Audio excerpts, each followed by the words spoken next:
राज्यात आता 1 जानेवारी 2026 पासून मुख्यमंत्री स्वरोजगार योजना लागू होणार आहे. आता 6 लाखांचे कर्ज फक्त 3% व्याजदरात मिळणार आहे.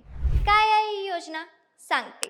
तर ही योजना राज्य सरकारने आपल्या राज्यातील तरुणांना आत्मनिर्भर बनवण्यासाठी सुरू केली आहे.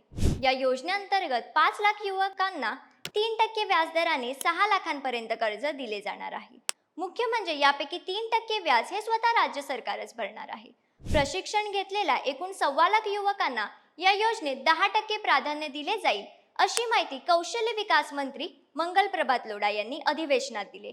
याबद्दलची अधिकृत घोषणा लवकरच राज्य सरकारतर्फे करण्यात येणार आहे. युवक युवतींसाठी राबवण्यात येणारी ही योजना कौशल्य प्रशिक्षणासाठी असून या योजनेअंतर्गत युवकांना अनेक रोजगाराच्या संधी उपलब्ध होणार आहेत. ज्यात दुकान, स्टार्टअप किंवा व्यवसाय करू इच्छिणाऱ्या युवकांना ही महत्त्वाची योजना गेम चेंजर ठरणार आहे. 2022 मध्ये मुख्यमंत्री युवा कौशल्य विकास योजना सुरू करण्यात आली होती, ज्यात आतापर्यंत 1,16,00,000 युवक युवतींना प्रशिक्षण देण्यात आले. त्यासाठी आतापर्यंत एकूण 810 कोटी इतका निधी खर्च झालाय. ही योजना येणाऱ्या काळात अत्यंत महत्त्वाची ठरणार आहे. तुम्हाला याबाबत काय वाटते? आम्हाला कमेंट करून नक्की कळवा.